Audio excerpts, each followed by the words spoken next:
to this, the last of our series of APT5 opening weekend panel discussions, which, as you would know, is focused around the title White Box, Black Box Film in the Art Museum.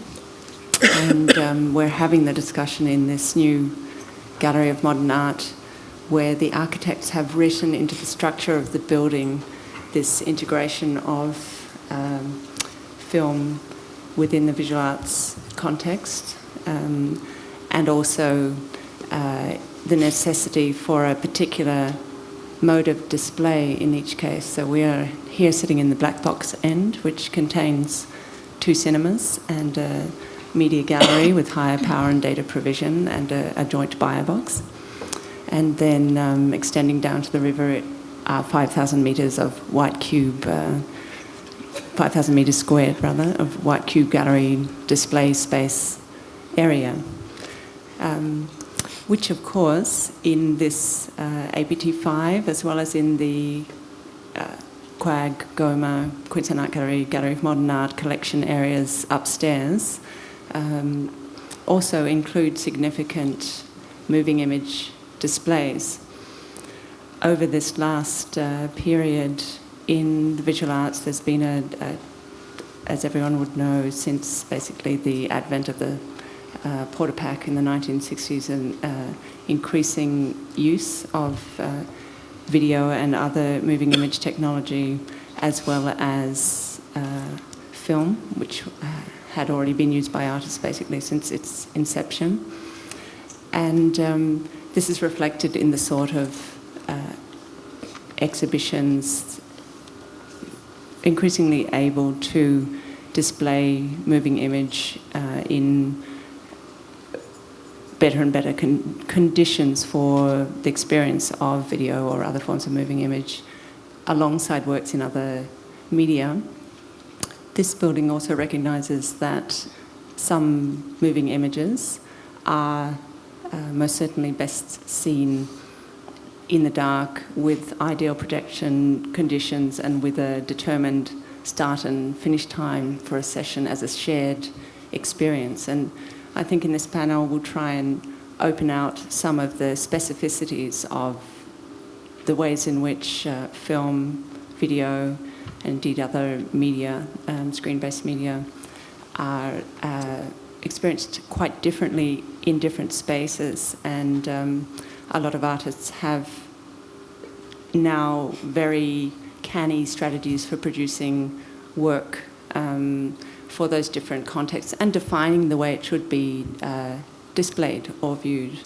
Now, the building and the institution indeed also fundamentally recognise that film is an art form with a quite separate history of development and with many lines of influence towards other areas of visual culture, but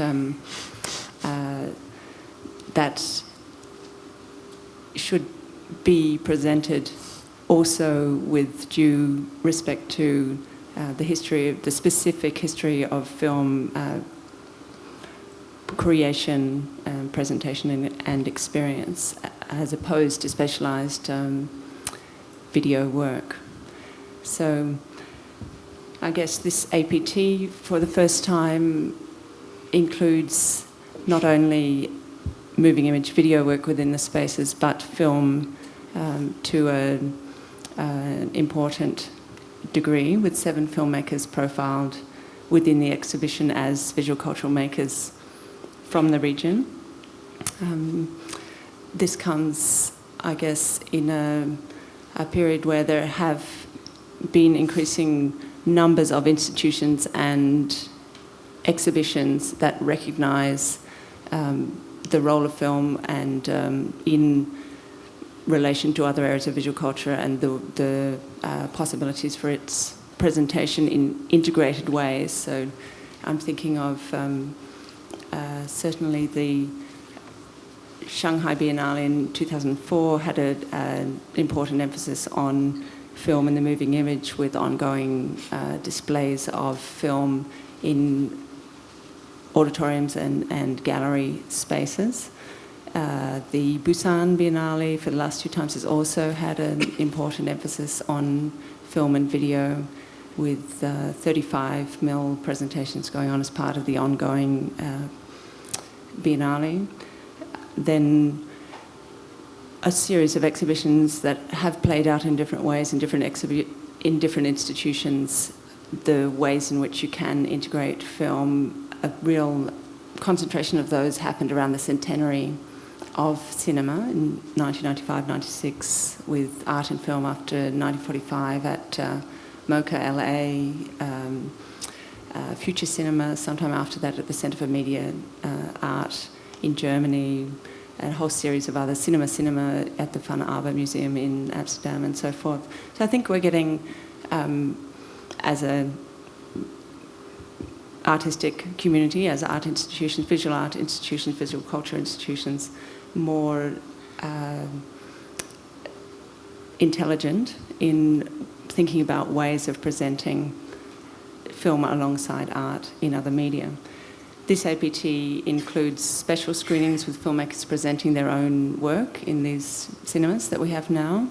It includes an ongoing program so that anyone visiting the exhibition in any particular week can see work by the filmmakers who are profiled as part of APT.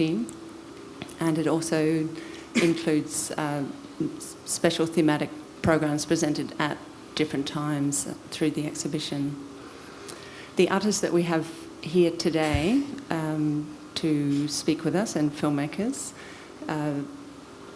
their practice in most cases includes both film produced for a cinema and visual art for an art museum, or if the work has not been produced in that way, it has been taken up in that way, and that's one point that we could discuss. Tuan Andrew Nguyen has, for this APT, been selected to present 3 paintings and a video sketch in Gallery 1.1 in this building. Api Chatpong is being, where Sethical, next to Tuan, is being presented within the APT with a major retrospective of his big screen single film works and single channel videos. Then Sima is a filmmaker whose work has won numerous prizes in international festivals, but has also been taken up within a visual arts context, shown on video transfer, looped in exhibition spaces. And then Yong Fudong, who, like Apichatpong, has a strong parallel practice in film and for the cinema and in spatialised video work.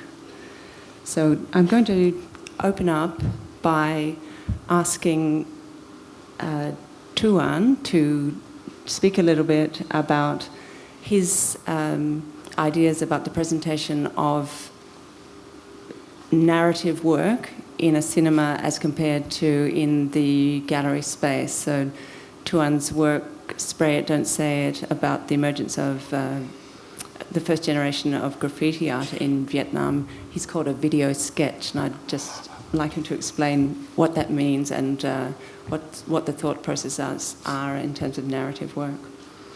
Yeah, I think I aggressively call it a video sketch because I didn't have much time to develop it into something bigger.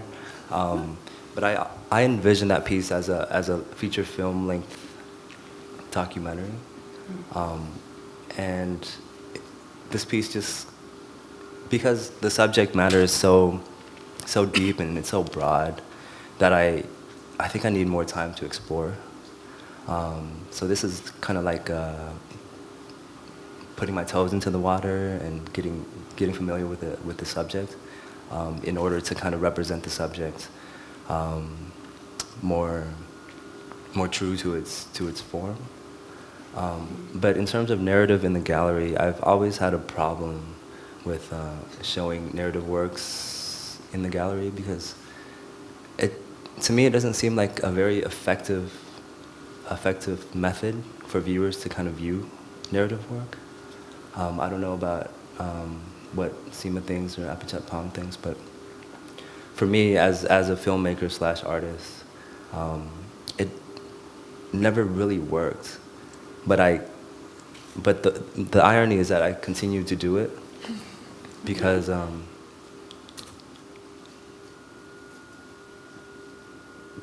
so many different reasons. Yeah.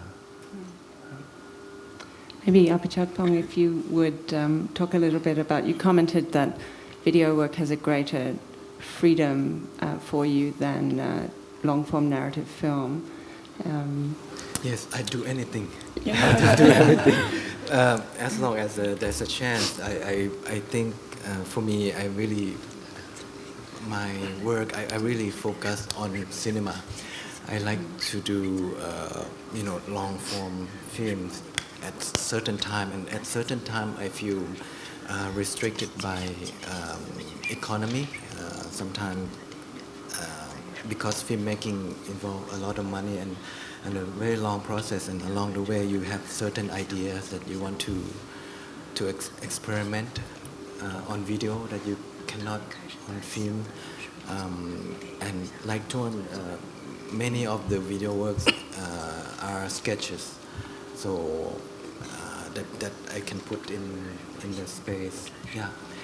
And so, but obviously when I make the work, I kind of conscious that this is for what kind of audience will experience this work.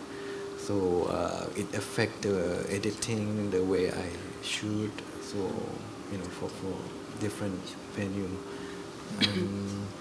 So for example, sometimes when I make work for the white cube that you say, sometimes most of the time is a loop. It has its own continuous life. So it doesn't matter if people go in and out, or sometimes the narrative just continues. But whereas the feature films in the black box is more of I'm more of the puppet master who hypnotize you in the dark, and it involves time from A to B, from point A to B. So that's the difference. Yeah. But sometimes people kind of bring this work to that venue and sometimes I object and sometimes I'm okay. It depends on friendship as well. It's good. Yeah. Do you mind if I ask when you object and when you are okay with it? About what? When you object to people bringing like maybe film or cinema based work into the gallery? Yes. When do you object and when do you? When is the, how you say, for example, there's a work called Ghosts of Asia. It works also as the how you say, installation. Sometimes there's two screen version and there's one screen version, and sometimes I just look at festival. And I know the nature of film festival. Sometimes they want to show Ghost of Asia, but that festival is super narrative and mostly. And I know it's not gonna be my audience there, or the work is not gonna speak to particular kind of audience. So I object. So maybe it's my prejudice today. Yeah. Maybe Sima, you could jump in and talk about the life that Otamaiti has had in being taken up by visual arts institutions, although being produced very much for a film audience. Talofa lava, kia ora. Good question. When I make films for cinema, obviously it's for a captured audience, so you can't run outside the door. And so it's very different making film for the theatres, because it's a captured audience. They're going to sit there right through the entire film, and for obvious reasons, filmmakers, of course, are going to get upset if people take it out of the cinema and put it in an exhibition space. For myself personally, I've never actually made anything for art galleries or purposely gone out to make any of my works for the museums. But interestingly enough, it's other people, and it's other people that have, you know, imaginatively come up with ways of displaying my work. And it's a big compliment too, because, you know, I make them for the cinema and other projects. I make it for another very small black box, and that's the TV. And so when you make this work, you're aware of in what context it's going to be seen, and you make it just for that. But some of the people that have approached me to show my work have done all kinds of things to it. And I find that really interesting. I find it quite fascinating. And, you know, as long as they don't go putting it in a strange place with swastikas all over it, you know, and put it right out of context, that's when I would really object. But most people are really well-meaning and appreciate the works in a way that is, they've taken it on in a different way and, you know, translate it and put it into context to what suits the museum at that time, what subject matter they're dealing with, whether it's a Pacific issue or Indigenous issue, or one to do with globalisation. So it's fantastic to see the work out there. But I do often think of how some people in an exhibition space might just kind of see a snippet of my work, you know, or when someone's put it on a loop. What do they get out of it? So I can see maybe a bit of what Tuan is saying, that maybe maybe it's because maybe we could get a bit too precious about our work, wanting people to experience the full story and narrative of our film that we've made, and part of that is us being also precious, and for good reason too, that we want people to experience the full story, the beginning, middle and end. So to see it in bits and pieces as people walk around in a gallery, walk in and out, that can be very hard to take. But yeah, a lot of fun at the same time. So for those who haven't seen Otamaiti, which is translated as The Children, it's Sima's prize-winning short film about a child's eye view of life in a Samoan family.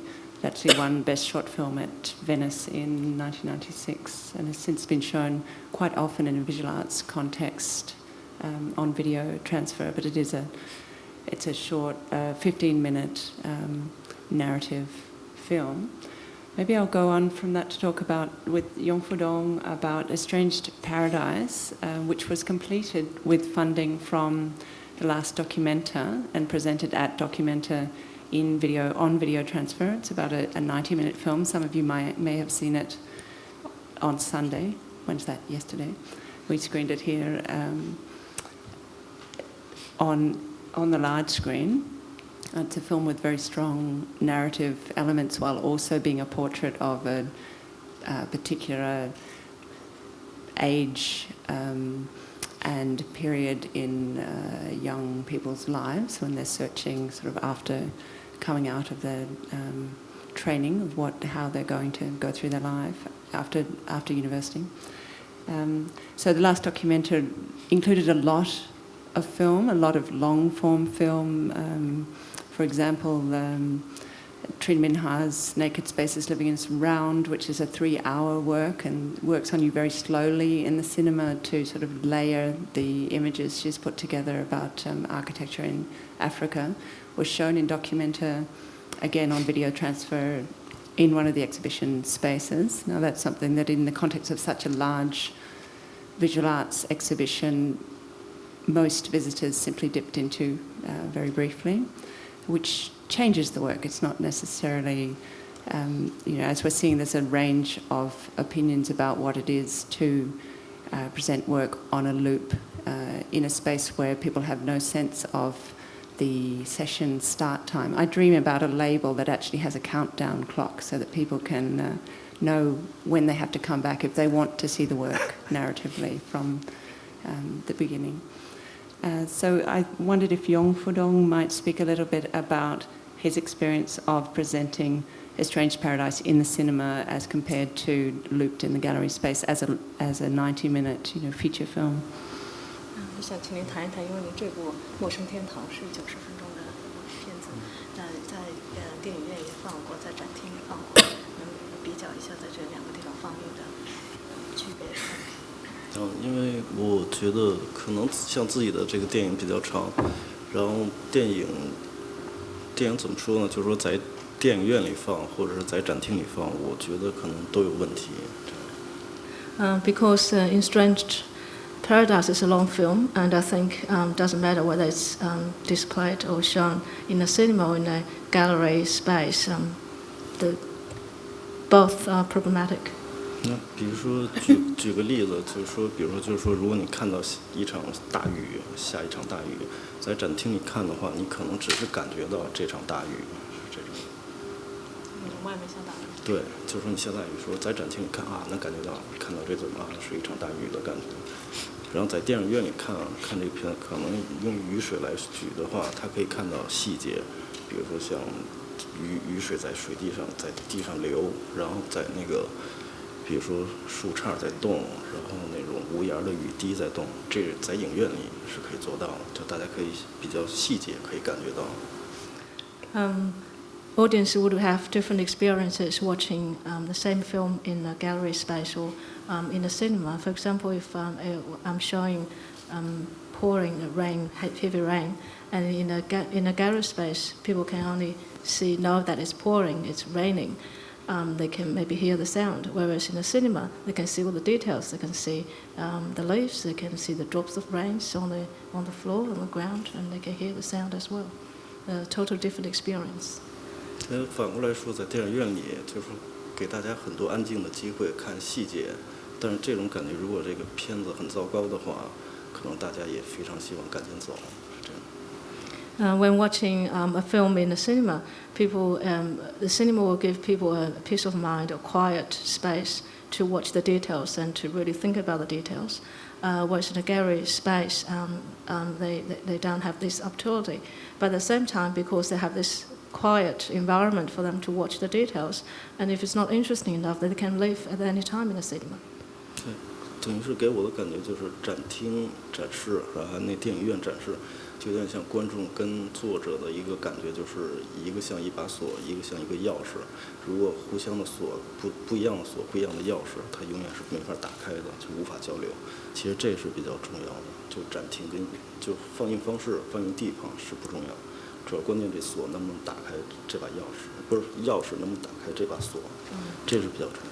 For him, he thinks what's important is really the relationship between the filmmaker and the audience. He thinks that it's like the relationship between a lock and a key.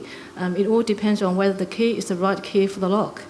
Doesn't matter it's going to be displayed in a gallery space or display in the cinema. The mode of displaying is not the key issue here. It's really whether the key is the right key for the lock.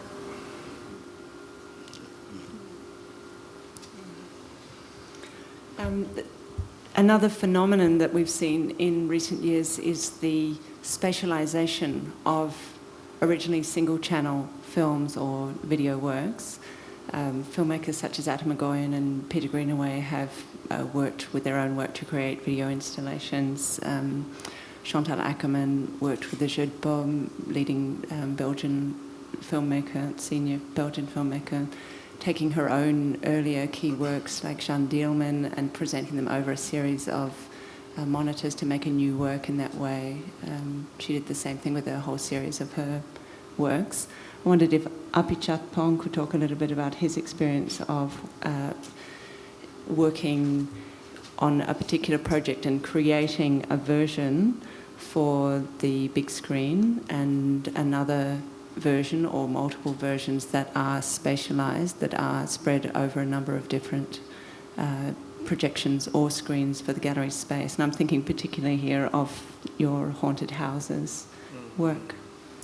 I think You might like to explain that work a little to people. Yeah, for Haunted Houses, is the the work is the video that I go to villages in my hometown and have them act out the stories of a Thai soap opera.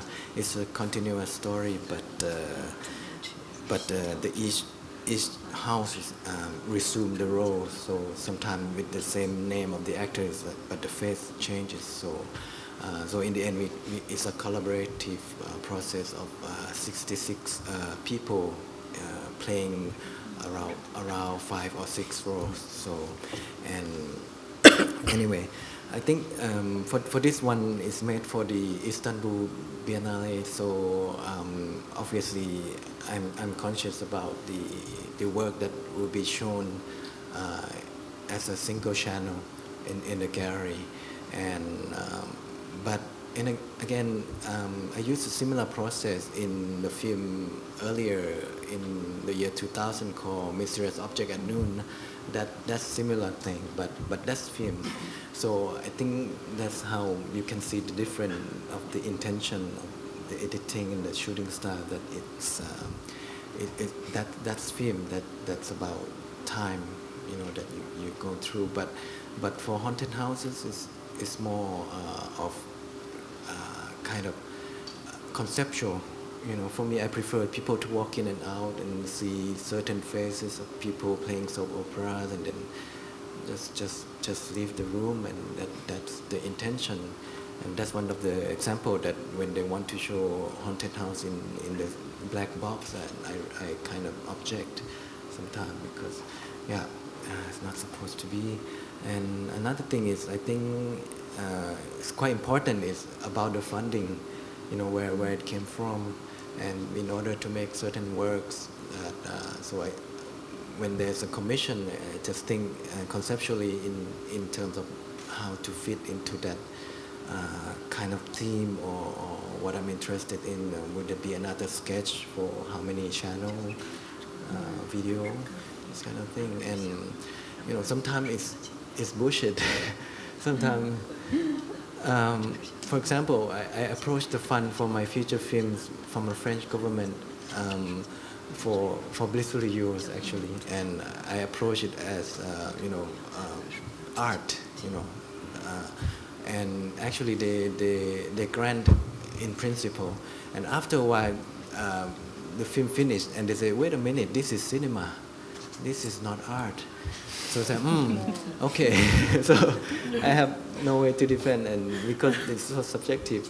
And okay, so we will show in cinema, and then we won't get the money. So this kind of thing. So and sometimes when you talk about certain artists, that show the work in the gallery, and in the museum, that you have a time that you mentioned, the time and in a way, it works on the level that you reflect on this, the dilemma of the museum as a black box in the box. But after a while, this practice quite bothered me. That why don't you put this work in the cinema? Why just put that? And I think maybe because of the source of funding, because I work with Anna Sanders films. And sometimes, most of the time, the funding is from art, from the government, but they want to make film, so they use that money to make film, and then they show in the gallery. Yeah, but in another way, in some artists, I imagine to put their work maybe 2 or 3 hours in the black box, it would be super boring work. So it's kind of, you have this kind of way to think. What is best, so maybe I think it's up to the artist that what they want. Sima, do you want to jump in and talk about the small box, given that your practice, including what we're showing today? We showed a program of Sima's work that included the documentary Velvet Dreams, which was produced for television, and a very interesting provocative contribution to a series of documentaries on visual art. You might like to explain, because a number of people may not have come to that session. So, and then the session also included 2 short films on 35mm that Sima produced with assistance from the New Zealand Film Commission. So work for the big screen and work for the little screen.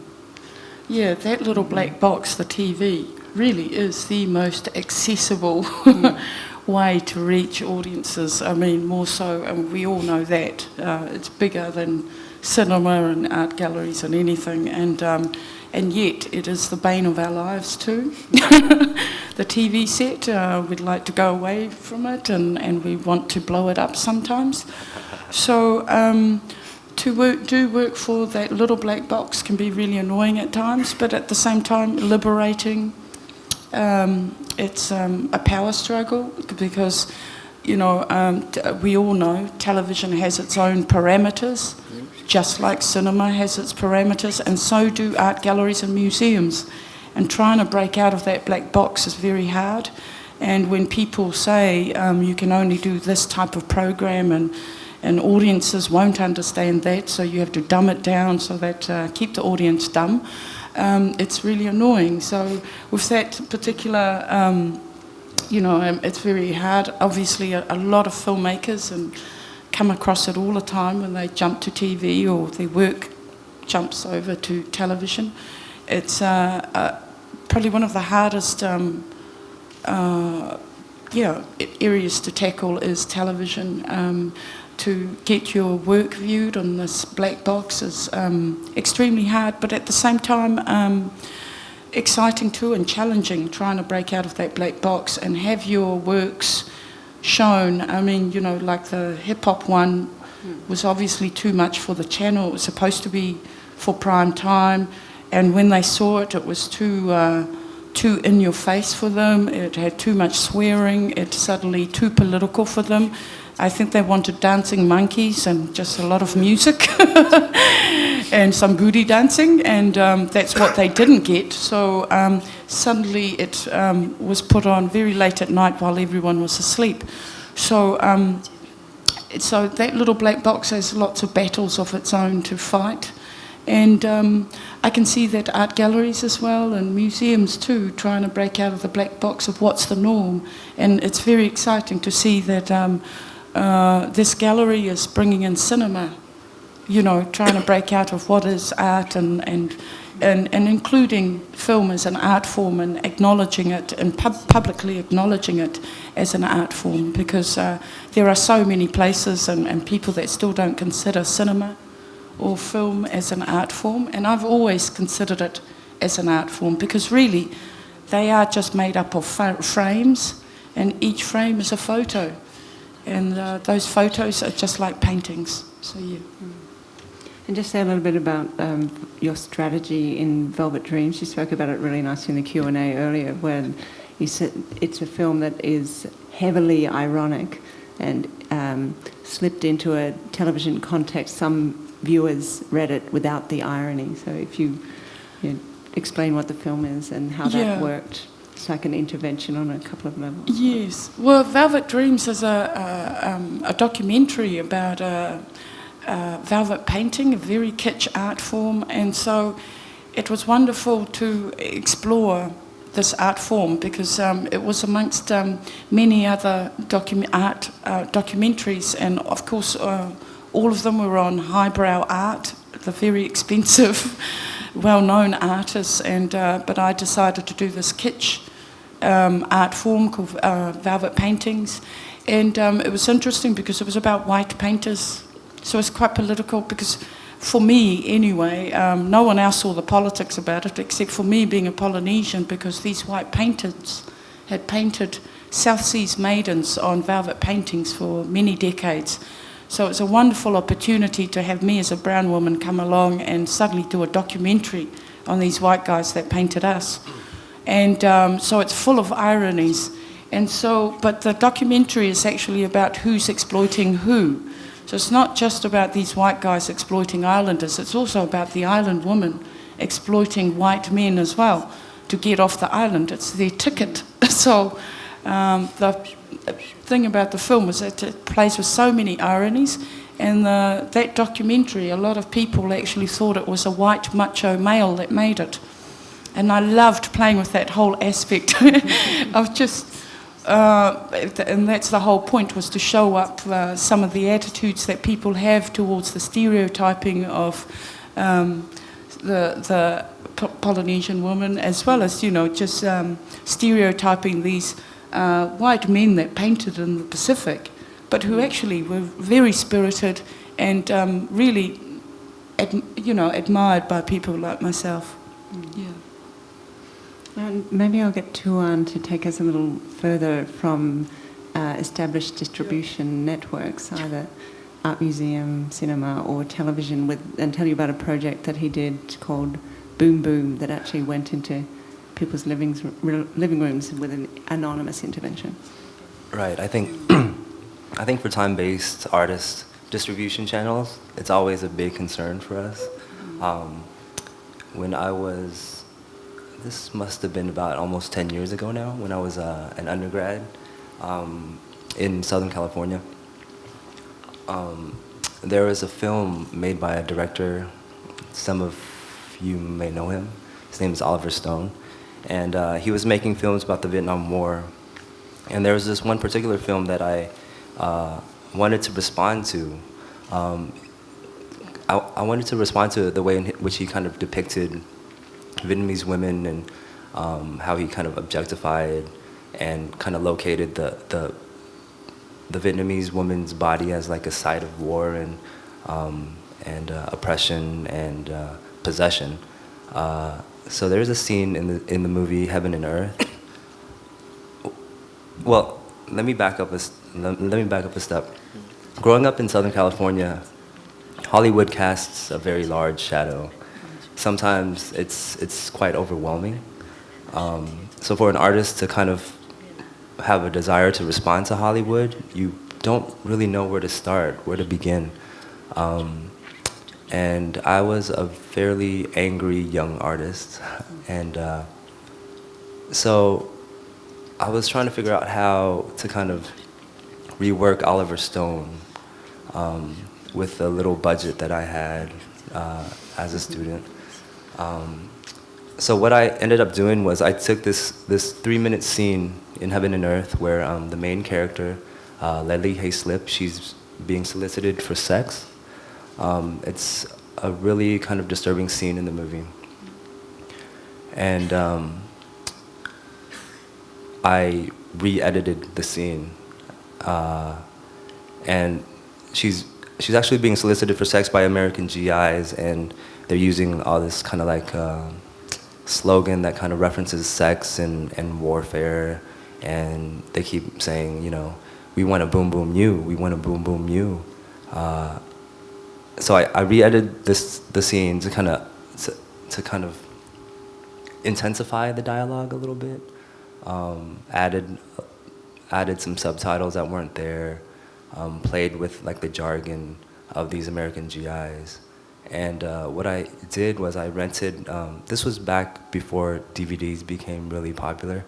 I rented these VHS tapes from local Blockbusters and local rental stores, video rental stores, and I would place my edited version over the version that existed. So people, I don't know how many, actually I lost count of how many I actually replaced. I think it was in the 30s, probably close to 40s. I did it over like a 2-year period, and I would return them to the stores, and people would rent the movie and watch my little re-edit of the scene. Yeah, so it was just trying to challenge Hollywood. It was trying to.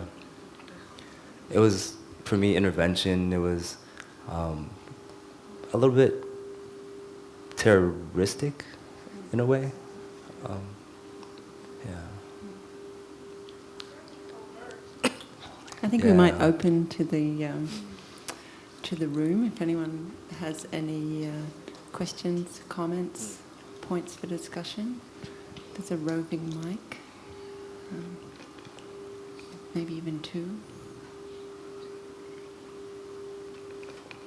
Yeah, someone down here.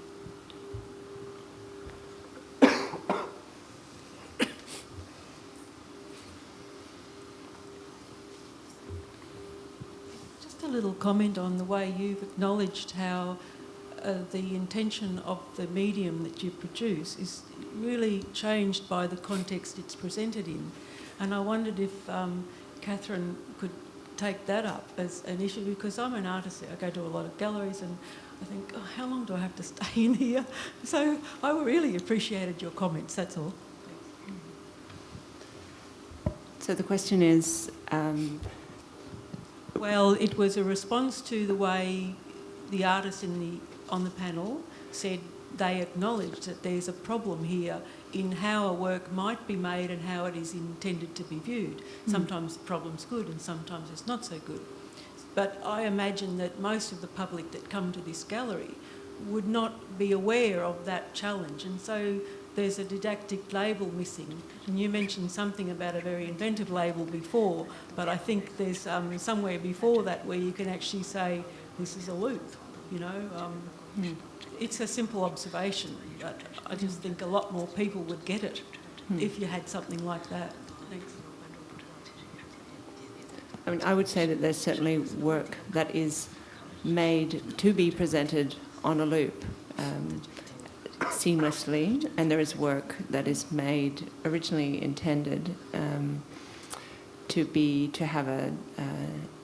experienced from a beginning point and to accumulate in a certain way. And there needs to be a recognition and more nuanced ways of, indeed, as you're saying, flagging to the viewer what sort of work this is that's being presented often these days throughout, integrated across multiple media, contemporary art exhibitions. Well, as a viewer, you then feel like you do understand more about what the panel is saying. I don't know if other people have had that experience, but it made a lot of sense to me to think I do not have to stand and read 500 words or watch, that much if it hasn't been intended to be like that. It's a very simple thing I'm saying, really. Anyone have any comments on that?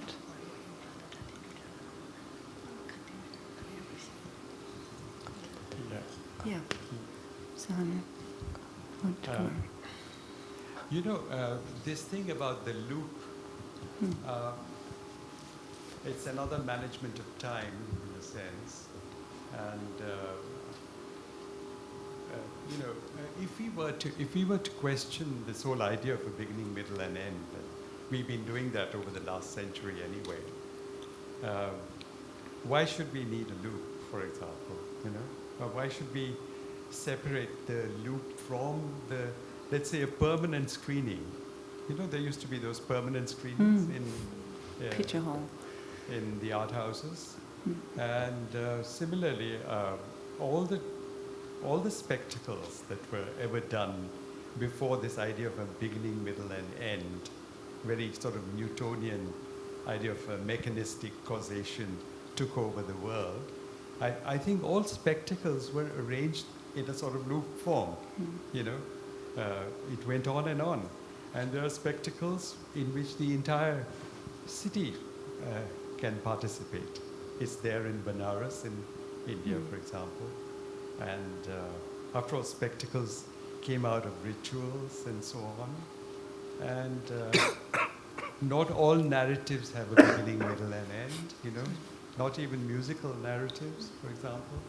So I think it is not an essential difference between gallery screening and, it's a sort of historical, sociologically limited, commercially sort of manipulated difference, which, between a screening on over there. In fact, now that we are beginning to think in almost, even in science, in non-linear ways, we shouldn't make that difference anymore. Somehow I feel that that's not very essential, not very fundamental to the discussion that we have about the gallery space and the cinema space. That's all I want. Thank you. I would just say that there are other issues we haven't talked about so much today to do with the presentation in a gallery space. For instance, light conditions, quality of the projection, whether there's seating provided and other people coming in and out or not, that also come into play when filmmakers talk about in shorthand whether they like their work looped in a gallery space or not. So it may be less a matter if their work were presented in a cinema in the fashion of an old picture theatre where you paid your entrance price and then you could watch the film as many times as you wanted to because it was played over and over, end to end, and you had the time to do that or whatever. Maybe there would be, filmmakers would have less problem with that. Though we were also talking earlier about the communal experience of coming into a cinema and experiencing something together. Whether anyone, and the difference between that and the gallery space. Does anyone have any comments on that, or what Kumar said about time and beginnings and ends? Yeah. I think one of the main differences for me in terms of cinema and kind of like video installation space is that video installation space is very spatially kind of focused. I mean, it's a time-based medium across the board, but in a video installation space, you kind of experience the work spatially, and one's spatial experience of a video piece is very kind of private and independent, because you can only move your own body in the space, and you can kind of navigate yourself within the space. Whereas in a cinema, there's a minimal distance that you have to be from the screen, and there's no movement. You kind of situate yourself, and you experience it through time. So for me, the main difference is like a spatial one. You know, where in a gallery you can actually experience something spatially, experience a time-based medium spatially, which really affects your experience and reception of the work.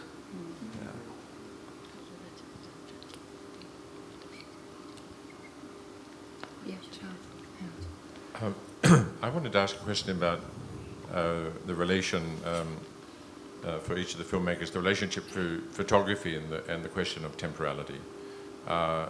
In the Biennale of Sydney, which we just completed, I included some 20 or so video and filmmakers who were fully integrated into the exhibition in terms of exhibition space.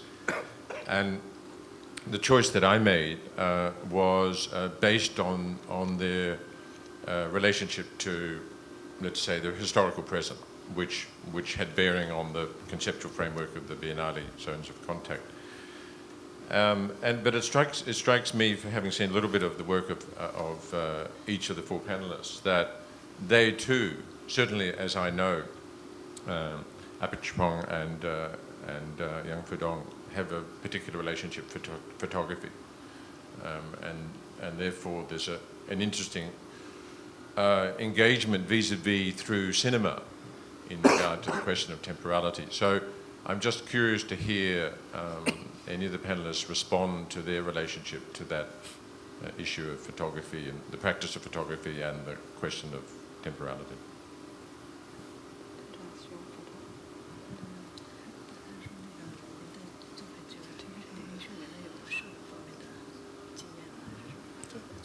I'm not sure if I can answer. For me, it's like I said, it's different between I say moving images. You know, when you make it for gallery, museum, or moving images when you work it for this room. So.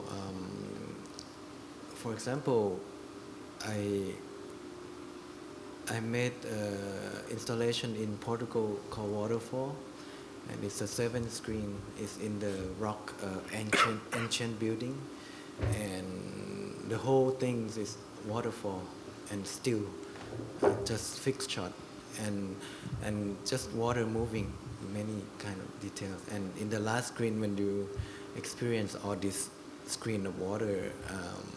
In the last screen is a huge like almost cinema like of a picture of a guy at the waterfall talking, but we cannot hear because the water is so loud. But when you look at it, these are photo, these are photographic, you know, because it doesn't move, you know. But it's not photo because it's kind of moving in itself. So that's kind of my relationship of kind of interaction between traditional representation of photography and moving image. Yeah, that's how I cannot how you say. If it's photo, it's photo. If it's film, it's film. It's time, you know. Even though it's still the way you walk through that each screen, and, you know, each little movement, it's different. 从我的角度来看，就是说电影跟照片的感觉，我觉得从创作的想法上，感觉它是很相通的。就是说，等于我觉得一张照片就是一个电影，就是一个画面的电影，然后电影只不过是一个时间更长的一个电影。说如果是一张照片拍得很好的话，它就是非常好看的一个画面的电影。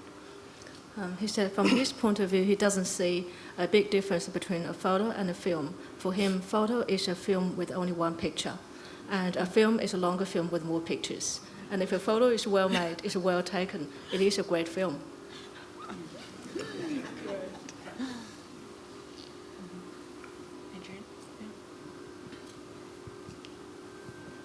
I've appreciated all of the panellists' contributions today, but I just want to perhaps raise another kind of idea here, which is that I wonder if, in a way, the kind of discussions we're having in many places now about art and film are sort of too happy, too peaceful. We're talking about this sort of, you know, art and film will get together, they love each other, you know, the art gallery loves film, films love the art gallery.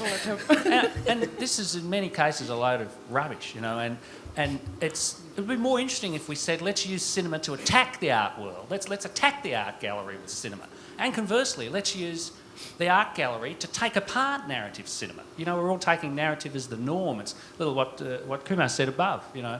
Why don't we use art to take cinema apart? It needs taking apart again.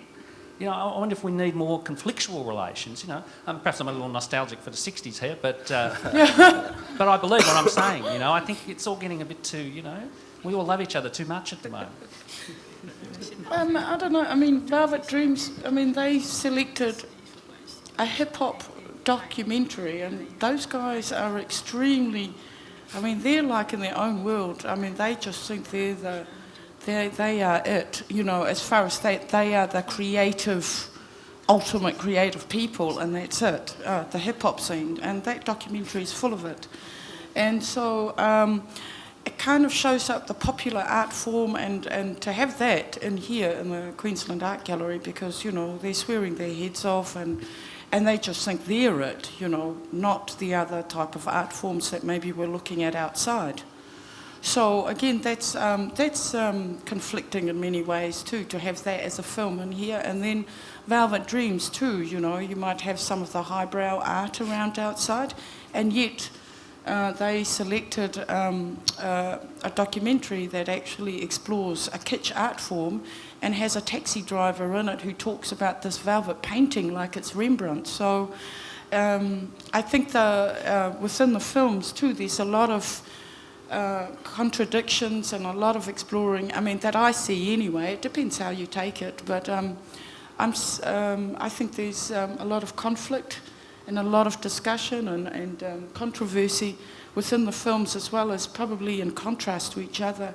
And so what I'm saying is that two projects which these guys selected in the program actually kind of is quite the opposite of what we're seeing outside, and that's quite nice to have that contrast. I think it's really good.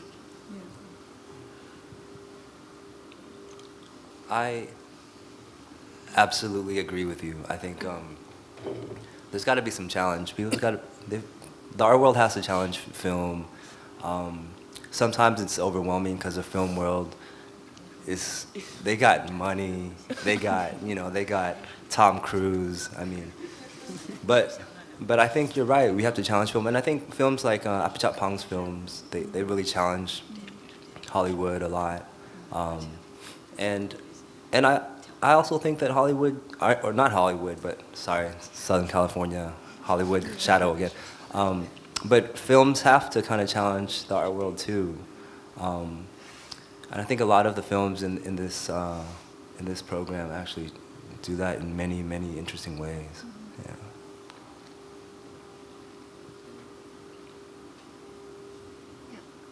Rachel.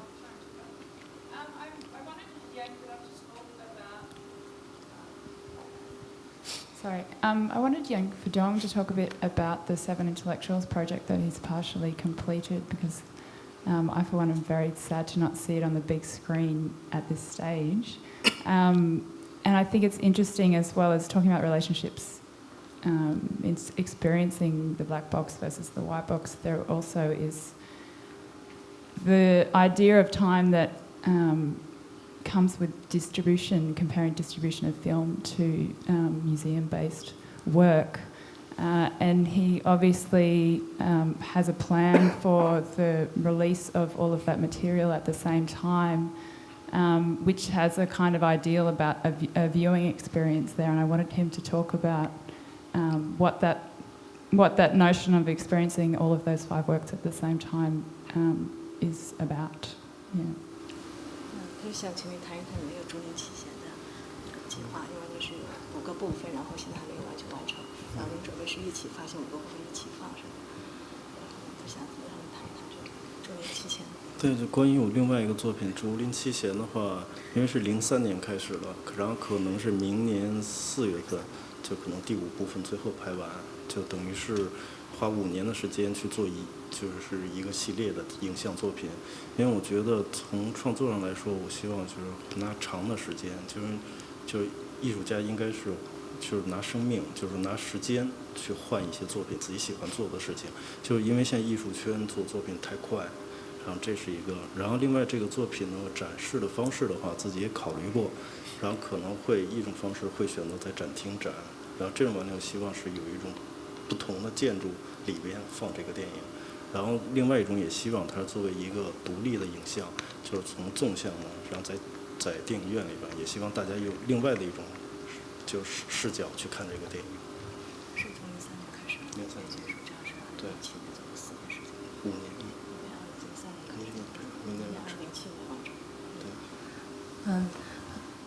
Seven Intellectuals in the bamboo forest started making this film in 2003 and is planning to finish the last part next year.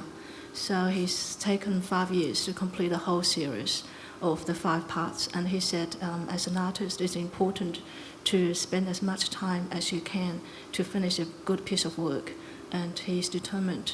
That's why he spent all the time, 5 years, to finish the whole series. And when he released these 5 parts, he planned different modes of display, and to display it in a gallery space as well as in the cinema, to see people how people can perceive this series from different perspectives. But of course, when it's shown in a gallery space, he needs a particular space, not just, there has to be some requirements for architecture, for the shape of the space to display these seven intellectuals in bamboo forest. I've just been given the wind up. Oh, we'll take one last question. Go on, Lalin, and then we'll have to stop. Just like to give a historical perspective to the idea of spectatorship, where when you look at the history of silent cinema and the discourses around it when it happened, high culture critics referred to the mode of spectatorship as a distracted mode of spectatorship, as distinct from the way people looked at art, which was considered a mode of absorption. And German critics especially use the term distraction as a condemnation of the cinematic audience, which was a working class audience.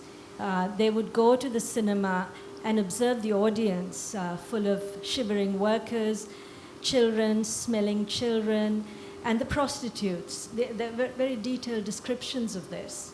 So cinema in its inception as a new public sphere, the democratic public sphere, was thought to be a distracted mode of sensory perception. You're trying to pick up a customer, you're shivering, you're not fully involved. So the literary intellectuals thought of this new form of fascination with a moving image, whereas art was the realm of a learned connoisseurship, and you were absorbed in it, almost an oratic mode of dealing with cinema. And when I look at this space, the roles have reversed. We move in the gallery in a kind of distracted, casual form, talking, laughing, children are there, it's irritating. Whereas in the cinema, if someone were to bring in some chips, I would feel like killing that person. Whereas in certain cultures, to talk to the image, in Cuba, for instance, you could sit next to a total stranger, and the person next to me is talking to me in Spanish and saying something about the image, and I have to at least nod my head to be civil and be not uncivilized, because that's a mode of sociality.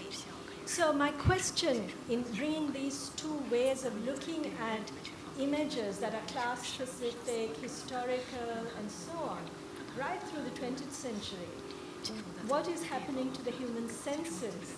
Because then German intellectuals like Walter Benjamin tried to redeem the distracted mode of perception as a kind of new way of negotiating a very complex public sphere shot through with technology. How can distraction be a kind of essential mode of human evolution or sensory perception to deal with, to our new ecosphere, which is also a technosphere? So I sense the beginnings of a scholasticism, compare and contrast. This happened with theatre and cinema, and that discourse is well and truly dead. Now let's not start another set of a research agenda where we're talking about what are the differences between the Louvre and this cinematic thing. I think that was a lovely comment about the senses, and we can bring back a lot of what we've been talking about to a discussion of bodies in space and different conditions for perception. I think if we had a focus somewhat on duration and narrative, that's partially because this particular panel did focus on artists who present both in cinema and in the gallery spaces, and some of those points indeed of convergence and divergence there. But with filmmakers such as Kumar Shahani included in the APT this time, this experience of layers and duration that is non-narrative is very much a part of the APT and what we're bringing forward as an experience that's possible through cinema, through the senses. And Kumar is very much a celluloid artist, and there are many other discussions that we could have about the ways in which different presentation formats also work upon the senses. But we're going to have to wrap up now, so we'll have to continue the discussions elsewhere. If you'd just join me in thanking very much all of our panellists for their contributions today. And thank you all for coming.